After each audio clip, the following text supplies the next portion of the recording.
ஜெப நேரம் வந்தேனையா, எந்தையே உண்மை இந்த நீங்கு. ஜெப நேரம் வந்தேனையா, எந்தையே உண்மை இந்த நீங்கு. ஜெப நேரம் வந்தேனையா, எந்தையே உண்மை இந்த நீங்கு.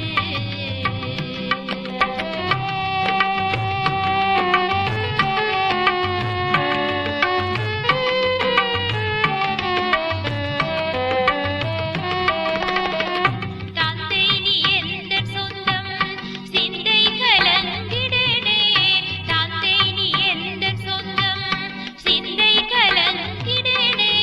பந்தமகற்றென்று பாதமடைந்தனையா, பந்தமகற்றென்று பாதமடைந்தனையா. ஜெப நேரம் வந்தேனையா, எந்தையே உண்மை இந்த நீங்கு.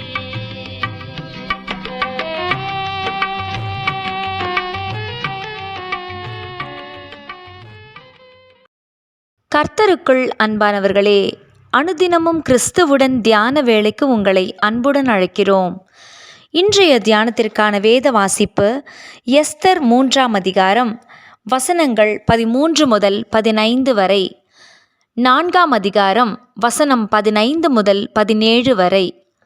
தியானத்தின் தலைப்பு உபவாசமும் ஜெபமும். யூதருக்குள்ளே மகா துக்கமும் உபவாசமும் அழுகையும் புலம்பலும் உண்டாய் அநேகர் இரட்டுடுத்தி சாம்பலில் கிடந்தார்கள். எஸ்தர் 4ஆம் அதிகாரம் வசனம் 3. உபவாசிக்கும்போது உள்ளான மனுஷன் பலனடைந்து வெளியான சரீரம் ஒடுக்கப்படுகிறது.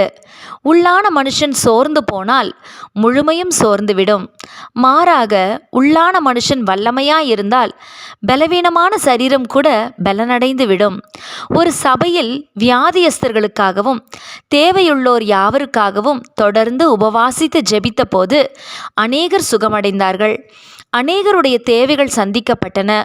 உபவாச ஜெபம் உபத்திரவங்களை அகற்றும், உன்னத தேவனை நோக்கி பார்க்க செய்யும். இந்த ஜாதி பிசாசு ஜெபத்தினாலும் உபவாசத்தினாலுமே அன்றி மற்ற எவ்விதத்தினாலும் புறப்பட்டு போகாது என்றார் இயேசு. மத்தேயு 17ஆம் அதிகாரம் வசனம் 21.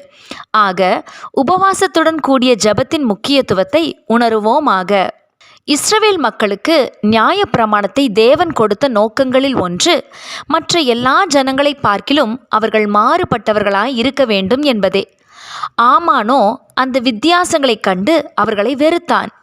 அவன் அகாஸ்வேரு ராஜாவிடம் போய், பரம்பி இருக்கும் இஸ்ரவேலருடைய வழக்கங்கள் சகல ஜனங்களுடைய வழக்கங்களுக்கும் விகற்பமாயிருக்கிறது. அவர்கள் ராஜாவின் சட்டங்களை கைக்கொள்ளுகிறது இல்லை. இவர்களை விட்டு வைக்கக்கூடாது என கூறி 127 நாடுகளில் உள்ள யூதர்கள் அனைவரையும் அழிக்க திட்டமிட்டு ராஜாவிடம் கட்டளையும் பெற்றுக்கொண்டான். இதனை கேட்டு சூசான் நகரமே கலங்கிற்று. இந்த செய்தி அஞ்சற்காரர் மூலம் அனைத்து நாடுகளுக்கும் சென்றது. அவ்வேளையில் எஸ்தர் கூறியது, சூசானில் இருக்கிற யூதரையெல்லாம் கூடி வர செய்து 3 நாள் அல்லும் பகலும் புசியாமலும் குடியாமலும் இருந்து எனக்காக உபவாசம் பண்ணுங்கள். நானும் என் தாதிமாரும் உபவாசம் பண்ணுவோம். அதன்படி எல்லோரும் உபவாசித்து ஜெபித்தார்கள். அதன் பின்னர் எஸ்தர் ராஜாவிடம் புறப்பட்டு சென்றாள். எத்தனை ஆச்சரியம்! ஆமானின் சதி அரசருக்கு புரிந்தது. நிலைமை தலைகீழாய் மாறியது. யூதர் மேல் கைப்போட நினைத்த ஆமான் மரத்திலே தூக்கப்பட்டான். காரியங்கள் மாறுதலாய் முடிந்தது. சாவுக்கு சாவு வந்தது. கலங்கி நின்ற சூசான் நகரம் களிப்புடன் துள்ளியது. யூதர் உட்பட முழு பட்டணமும் ஆர்ப்பரித்து மகிழ்ந்தனர். தேவ பிள்ளையே, கலக்கத்தையும் களிப்பாக மாற்றும் வல்லமை கொண்ட உபவாச ஜெபம் நமது வாழ்விலும் உள்ள வியாதிகள், வேதனைகள் அனைத்தையும் மாற்றும். ஆகவே நாமும் அதனை பயிற்சித்து உபவாச ஜெபத்தில் தரித்திருப்போமாக. நமது காரியங்களும் மாறுதலாய் முடியும். ஜெபம் செய்வோமா? ஜெபத்தை கேட்பவரே, இக்கட்டுகள் சூழ்ந்து உதவியற்ற நேரங்களிலும் உபவாச ஜெபத்தில் காத்திருந்து ஜெபிக்க எங்களுக்கு கிருபை செய்யும். ஆமேன்.